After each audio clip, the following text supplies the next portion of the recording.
a un buen amigo de la casa, un hombre que ahora enfrenta la furia, bueno, no ahora, vuelve a enfrentar la furia de esos que se enojan porque opina de la política mexicana y cómo se atreve a hacerlo. Cato Arconada, identificado, fíjese nada más, qué irresponsabilidad, por Pedro Ferriz Híjar, uno que se la da de ser parte de la dinastía de periodistas y pues creo que dista mucho de ser eso, periodista, es identificado hasta como líder comunista expulsado de España y militante de ETA. Bueno, ya platicaremos de esto y otras cosas con Cato Arconada, analista político, a quien me da mucho gusto recibir de nuevo aquí en Sin Censura. Ya te extrañábamos, Cato, ¿cómo te va? Un abrazo.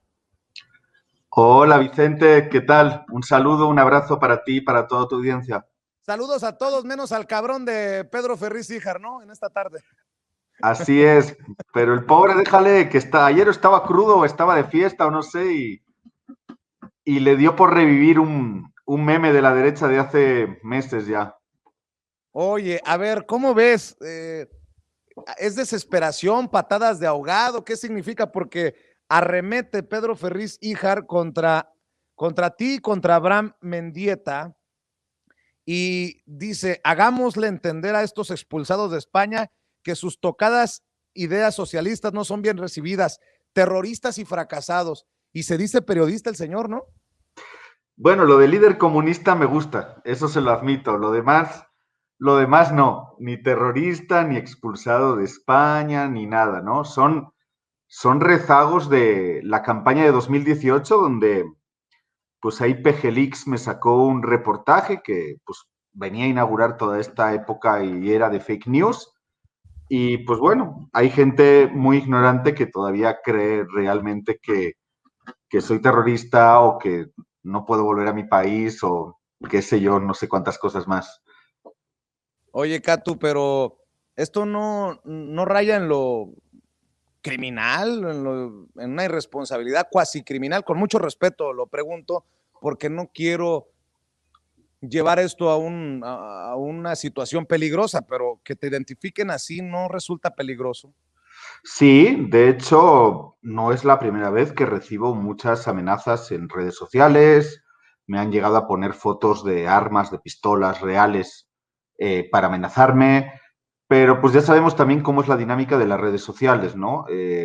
Al parecer, para algunos que pensamos que somos de izquierda, que militamos en la izquierda y en este caso que apoyamos además el proceso de transformación que se da en México, pues no parece que se tome ningún tipo de medida, ¿no?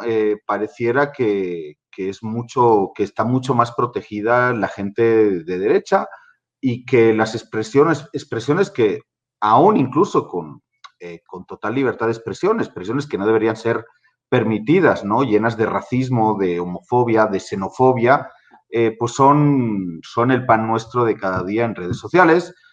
Pero bueno, ya lo hemos visto, ¿no? Son panistas quienes dirigen Twitter en México y pues yo creo que tienen un sesgo muy claro contra quienes pensamos de manera diferente.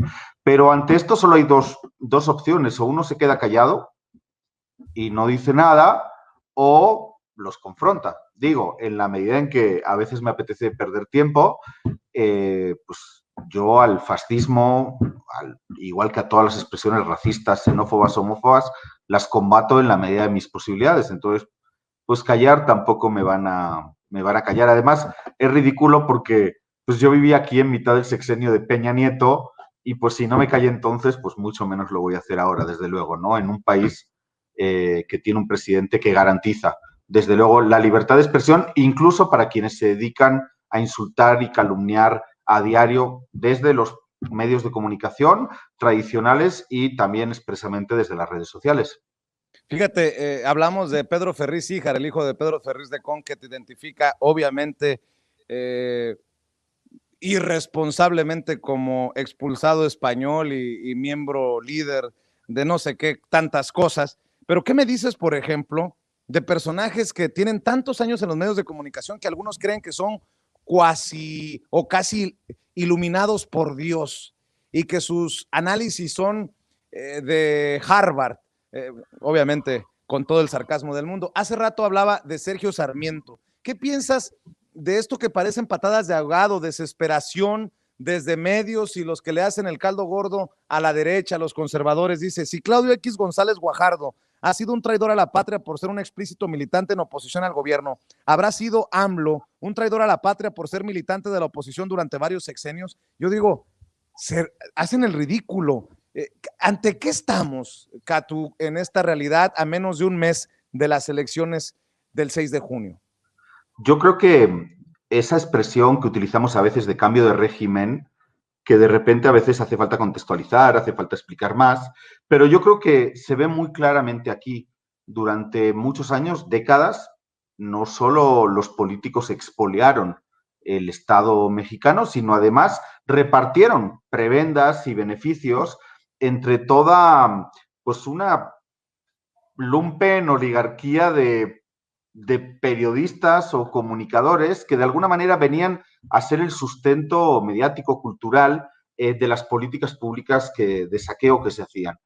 Y muchos comunicadores estaban acostumbrados a que lo que escribían en sus columnas de opinión, por ejemplo, pues de alguna manera tenía una repercusión en Palacio Nacional, se tomaba en cuenta, era un flujo de ida y de vuelta, ¿no? Ellos también eran los que comunicaban la voz del poder. Y todo eso vino a estallar en pedazos, porque si bien el régimen y el Estado mexicano está siendo parcialmente desmontado, con muchas dificultades, la política comunicativa y la política mediática sí estalló en pedazos. Y por eso se vuelven locos, porque ahora sus columnas nadie las lee, y si las lee una pequeña élite política, económica, desde luego no tiene ningún tipo de repercusión real en la política real, en el día a día de los mexicanos y de las mexicanas. Pero además, todo el dinero que cobraban por las columnas, que eran cantidades muy altas, pues ya no hay, porque los medios, justamente que recibían un montón de chayote de dinero oficial, ya no lo reciben y entonces no pueden pagar a los columnistas como pagaban, pues 10,000, 20,000 pesos por columna.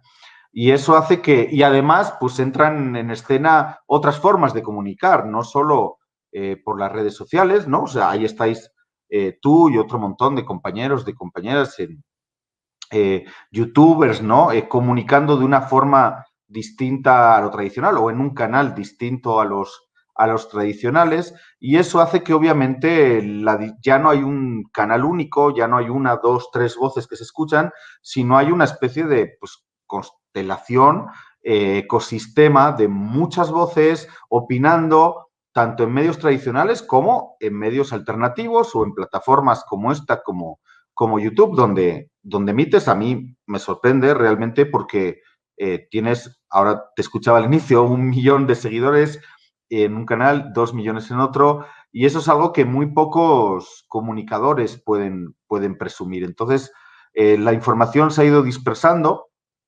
las fuentes ya no son únicas, y eso pues realmente los desquicia, y eso es algo que yo creo que Andrés Manuel, por ejemplo, ha entendido muy bien, ¿no? Esta nueva forma de comunicar. Y bueno, a pesar de que si escuchamos, yo que vivo en la Ciudad de México, que me relaciono también con mucha gente de clase media, mucha gente que de repente no es obradorista, y yo les digo, últimamente, cada vez que me encuentro con alguien o tomo una cerveza con alguien o hay algún pequeño encuentro, yo les digo, vivís en una burbuja y no os estáis dando cuenta de que, claro, si solo os escucháis entre vosotros, solo veis vuestros grupos de WhatsApp, solo leéis determinados medios y determinadas redes sociales, no os estáis dando cuenta del México real, en el que vive la mayor parte de la población. Por cierto, Catu, sí. perdóname. Puedo tener 1 millón en 1 millón de seguidores en un canal y 2 millones en otro, pero no escribo en el periódico Reforma. Y yo pregunto, si la burbuja en la que viven ellos no será al revés. Obviamente nótese mi sarcasmo, Catu. Te estoy diciendo esto porque los que publican en los grandes medios, en los grandes periódicos, en la prensa tradicional, como Denise Dresser, piensa que tú y yo somos, como dirían en aquellos sketches de Roberto Gómez Bolaños, la gente dice que tú y yo estamos locos, Lucas. Fíjate, dice Denise Dresser, y ayúdame a entender, porque esto es importante, porque la gente se puede confundir y la gente puede creer que en efecto los que estamos locos somos la mayoría y los que vemos al México y los que conocemos al México profundo y al México de abajo. Dice Denise Dresser, AMLO luce descolocado y frustrado, perdió la superioridad moral bajo los escombros de la línea 12 y llama a su columna temporada de tlayudas. Nos faltan 26 vidas sesgadas que se suman a una larga lista de ausentes, hijos, hermanas, padres que se subieron a la línea 12 del metro y no volvieron a casa. Alguien se quedó esperándolos como quienes aguardaban el retorno de los 43 de Ayotzinapa y los 49 de la guardería BC y los 85,000 desaparecidos. Familias partidas por un rayo al enterarse que no sería así, cargando para siempre con el dolor de las ausencias injustas por impuestas, tragedias con responsables por acción u omisión o negligencia o corrupción, tragedias con víctimas y victimarios, tragedias de Estado, pero no para López Obrador, presidente de la hermana República de la Negación, donde no importa el dolor de los demás, sino solo la incomodidad mediática para sí mismo, donde AMLO prefiere acusar injerencia extranjera antes que asumir responsabilidad política, no busca empatizar, pretende distraer. Para el primer narcisista de la nación, así lo llama esta mujer, Denise Dresser, que cada vez me parece más esquizofrénica. Para el primer narcisista de la nación no es temporada de tragedias, sino temporada de tlayudas, las que comió en Oaxaca mientras no visitaba Tláhuac.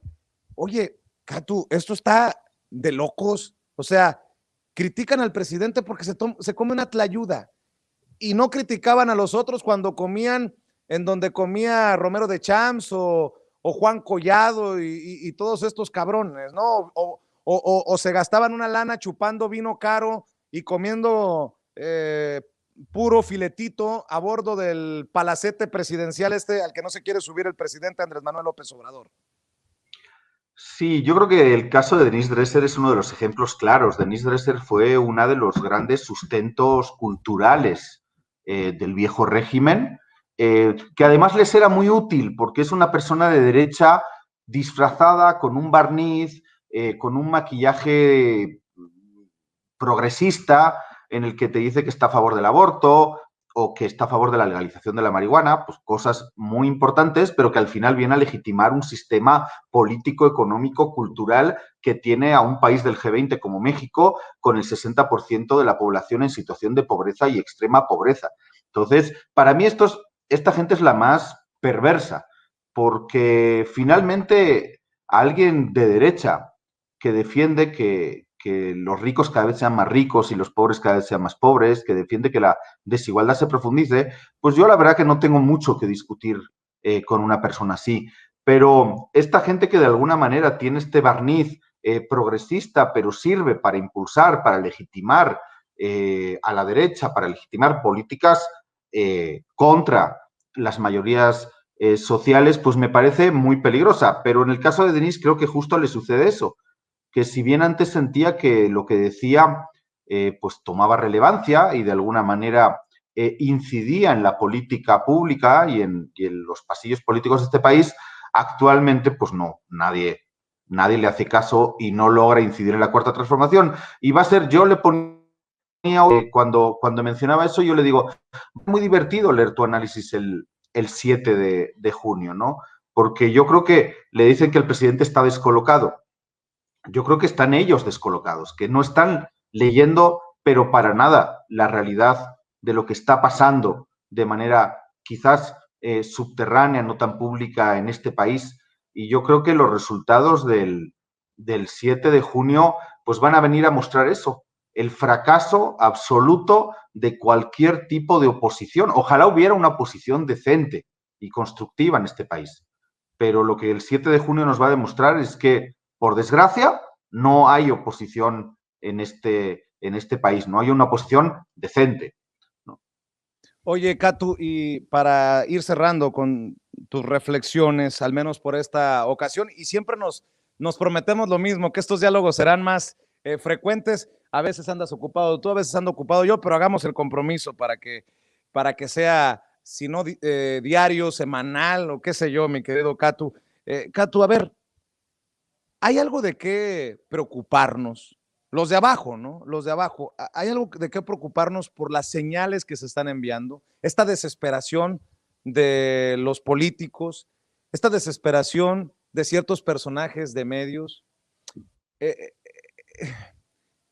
este protagonismo y un evidente sesgo de la autoridad electoral en México, o al menos algunos consejeros del Instituto Nacional Electoral. Y ahora, súmale que Almagro va a mandar a sus observadores y dices tú, a ver, ¿qué está pasando aquí?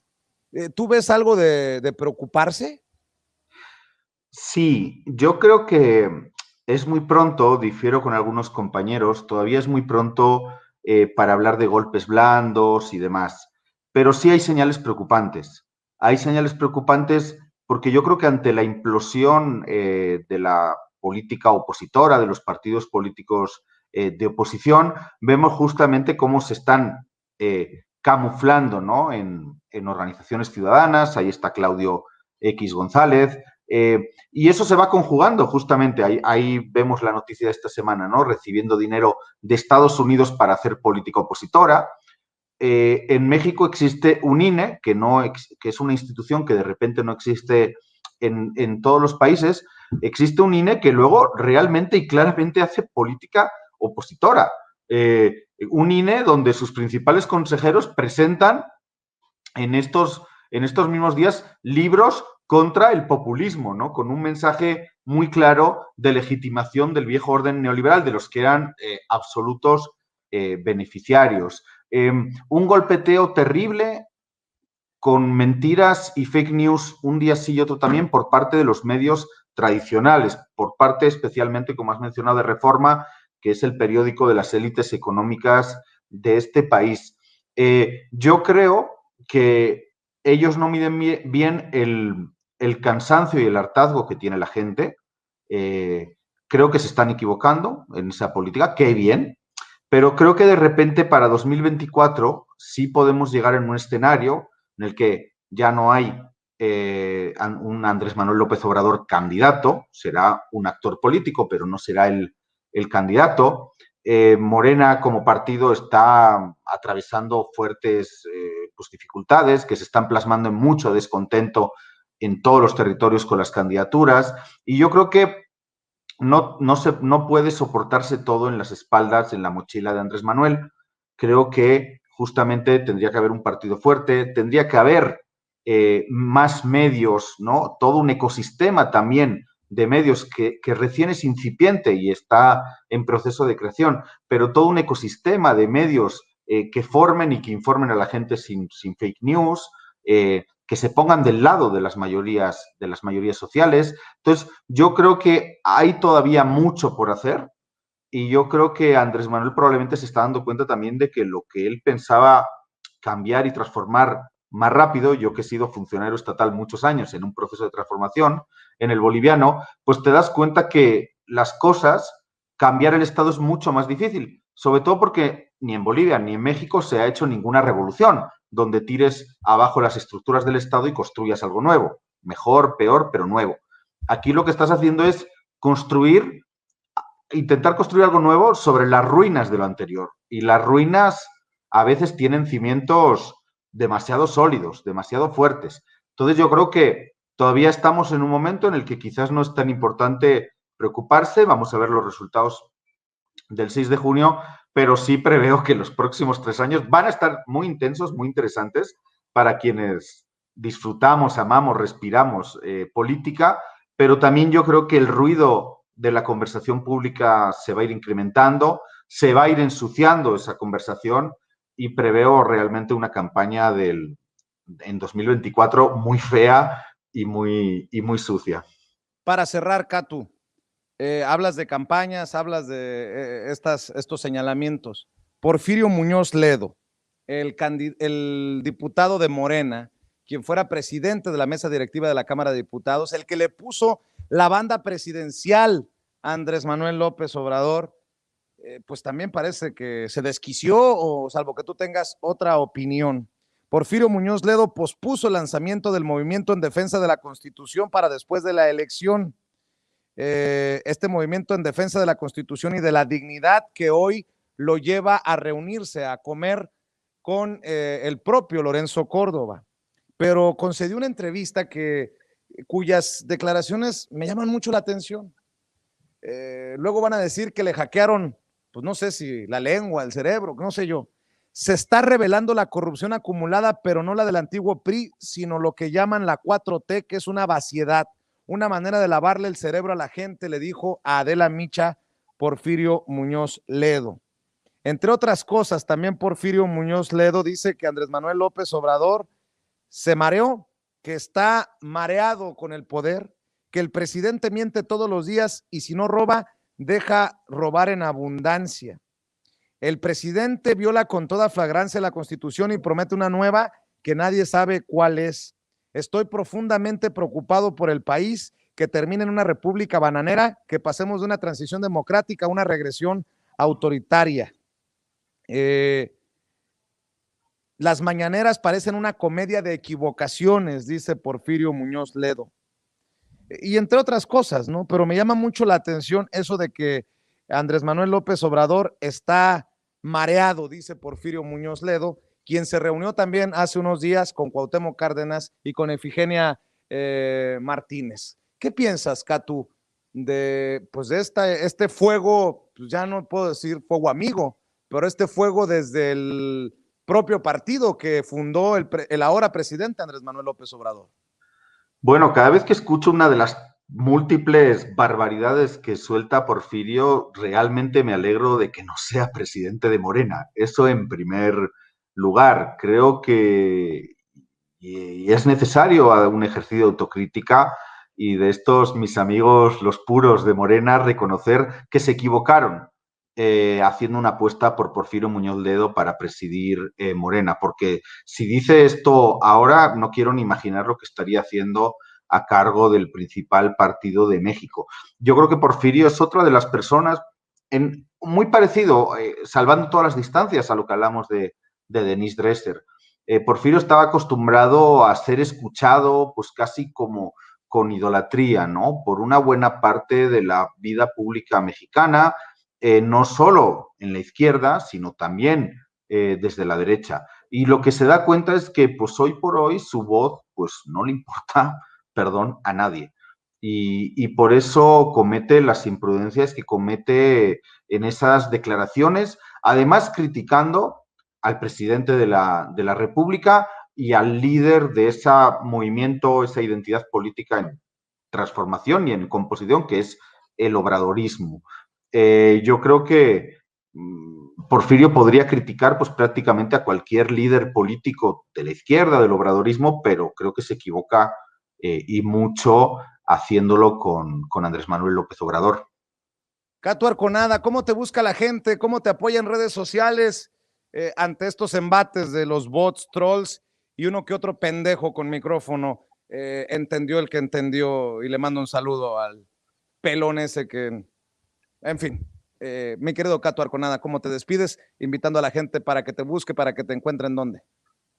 Bueno, ahí estoy en todas las redes sociales, bueno, Facebook, Twitter, Instagram, como Catu Arconada, las dos con K, no hay muchos más, no hay ninguno más, así que no es muy difícil encontrarme. Yo realmente, de todas formas, debo decir que siempre me he sentido, pero muy, muy querido y muy acogido en México, con mis compañeros, con mis amigos, y la verdad que aunque no tengo tanto tiempo como querría de repente para escribir en medios o para participar en medios, pues la verdad que lo hago muy contento también cuando me invitan. Entonces, cuenta también con mi apoyo, cuenta con mi participación, Vicente, porque justamente creo que mucho más allá de los medios tradicionales, pues hay que apoyar para ampliar toda esta nueva base, este ecosistema de nuevas voces, de nuevos canales de comunicación, ¿no? Que decía que se está construyendo casi a la par que este proceso de transformación. Así que dile a Meme que no me tenga castigado y que me invite más. Muy bien, pues ya te escuchó nuestra productora Meme Yamel. Te mando un abrazo, Catu. Abrazo, Vicente, para ti y para toda tu audiencia. Cuídese, gracias. Catu Arconada, Catu con K y Arconada también, con K. Compañeros, y bueno.